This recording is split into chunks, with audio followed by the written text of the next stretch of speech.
Terungkap, misi terselubung IMF, yang desak Jokowi cabut larangan ekspor. Seperti yang kita ketahui bahwa baru-baru ini memang ramai diberitakan. Ketika IMF secara resmi meminta pemerintah Indonesia untuk segera menghentikan kebijakan larangan ekspor. Tentunya ini sangat bertentangan dengan prinsip Presiden Jokowi, yang selalu menekankan bahwa Indonesia harus tetap menjalankan program hilirisasi industri di dalam negeri. Setelah sebelumnya Uni Eropa menentang keras kebijakan ini. Namun ternyata Uni Eropa tidak sanggup untuk melawan program hilirisasi industri di era kepemimpinan Presiden Jokowi.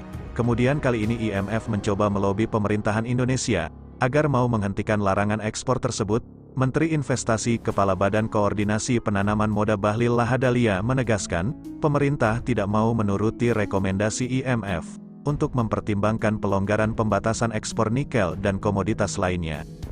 Bahlil membantah keterangan IMF yang menyebut, hilirisasi dalam larangan ekspor bahan mentah menimbulkan kerugian bagi penerimaan negara dan berdampak negatif terhadap negara lain. Menteri Investasi dan Kepala Badan Koordinasi Penanaman Modal BKPM Bahlil Lahadalia menegaskan, pemerintah tidak mau menuruti rekomendasi Dana Moneter Internasional IMF, untuk mempertimbangkan pelonggaran pembatasan ekspor nikel dan komoditas lainnya. Bahlil membantah keterangan IMF yang menyebut hilirisasi dalam larangan ekspor bahan mentah, menimbulkan kerugian bagi penerimaan negara dan berdampak negatif terhadap negara lain.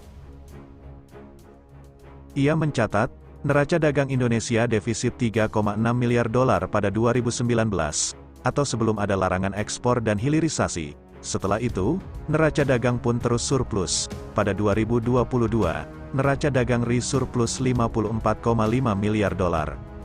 Dengan hasil hilirisasi ini surplus neraca perdagangan kita sudah sampai dengan 25 bulan sekarang ini, dan neraca pembayaran kita juga mengalami perbaikan dan bahkan terjadi ini akibat apa? Karena hilirisasi, ucap Bahlil. Tak hanya itu, ia juga menuturkan hilirisasi mendorong pertumbuhan penciptaan tenaga kerja.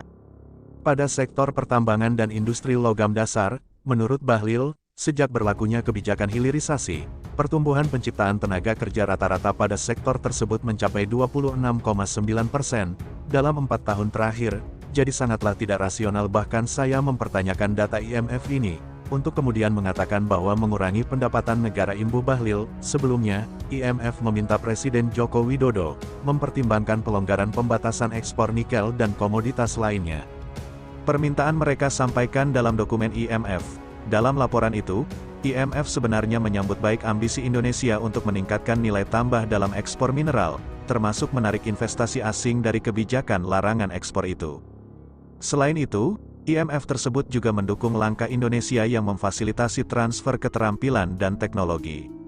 Namun, mereka mencatat bahwa kebijakan harus didasarkan pada analisis biaya manfaat yang lebih lanjut, dan dirancang untuk meminimalkan dampak lintas batas. Dalam konteks itu, para direktur mengimbau untuk mempertimbangkan penghapusan bertahap pembatasan ekspor, dan tidak memperluas pembatasan tersebut ke komoditas lain. Tulis laporan tersebut, Jokowi sudah melarang ekspor nikel sejak Januari tahun 2020, yang memberikan manfaat besar ke ekonomi dalam negeri. Ia mencatat, neraca dagang Indonesia defisit 3,6 miliar dolar pada 2019, atau sebelum ada larangan ekspor dan hilirisasi. Setelah itu, neraca dagang pun terus surplus. Pada 2022, neraca dagang RI surplus 54,5 miliar dolar. Dengan hasil hilirisasi ini surplus neraca perdagangan kita sudah sampai dengan 25 bulan sekarang ini, dan neraca pembayaran kita juga mengalami perbaikan dan bahkan terjadi ini akibat apa? Karena hilirisasi, ucap Bahlil. Tak hanya itu, ia juga menuturkan hilirisasi mendorong pertumbuhan penciptaan tenaga kerja. Pada sektor pertambangan dan industri logam dasar, menurut Bahlil, sejak berlakunya kebijakan hilirisasi, pertumbuhan penciptaan tenaga kerja rata-rata pada sektor tersebut mencapai 26,9% dalam 4 tahun terakhir. Jadi sangatlah tidak rasional. Bahkan saya mempertanyakan data IMF ini, untuk kemudian mengatakan bahwa mengurangi pendapatan negara. Imbu Bahlil. Sebelumnya, IMF meminta Presiden Joko Widodo mempertimbangkan pelonggaran pembatasan ekspor nikel dan komoditas lainnya. Permintaan mereka sampaikan dalam dokumen IMF. Dalam laporan itu, IMF sebenarnya menyambut baik ambisi Indonesia untuk meningkatkan nilai tambah dalam ekspor mineral, termasuk menarik investasi asing dari kebijakan larangan ekspor itu. Selain itu, IMF tersebut juga mendukung langkah Indonesia yang memfasilitasi transfer keterampilan dan teknologi.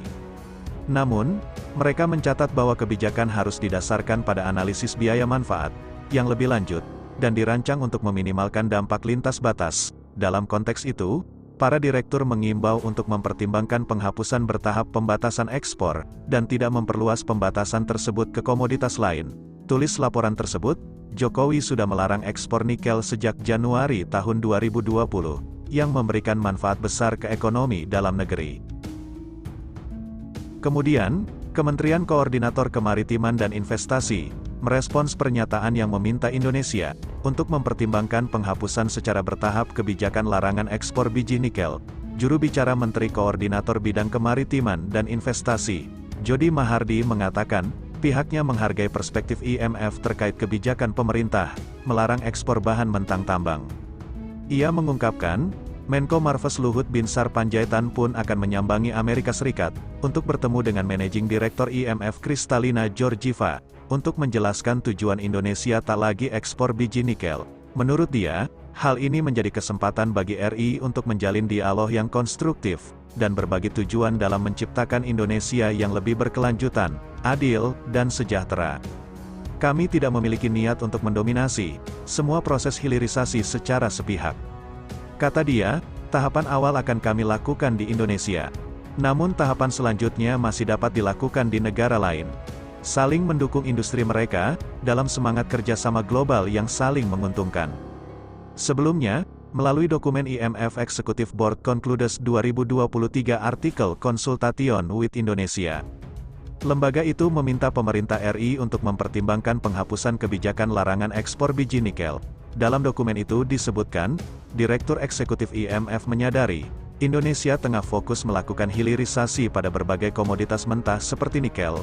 Langkah ini dinilai selaras dengan ambisi tanah air untuk menciptakan nilai tambah pada komoditas ekspor, menarik investasi asing langsung dan memfasilitasi transfer keahlian dan teknologi, tulis dokumen tersebut. Kemudian, kebijakan tersebut juga harus dibentuk dengan tetap meminimalisir dampak efek rembetan ke wilayah lain. Terkait dengan hal tersebut, para direktur mengimbau untuk mempertimbangkan penghapusan bertahap pembatasan ekspor dan tidak memperluas pembatasan tersebut ke komoditas lain. Tulis dokumen IMF, sebagai informasi, pemerintah telah menerapkan kebijakan larangan ekspor biji nikel sejak tanggal 1 Januari tahun 2020. Langkah tersebut bertujuan untuk meningkatkan nilai tambah komoditas nikel. Kebijakan larangan ekspor biji nikel mendapat penolakan dari Uni Eropa, dan Indonesia digugat ke Organisasi Perdagangan Dunia atau World Trade Organization.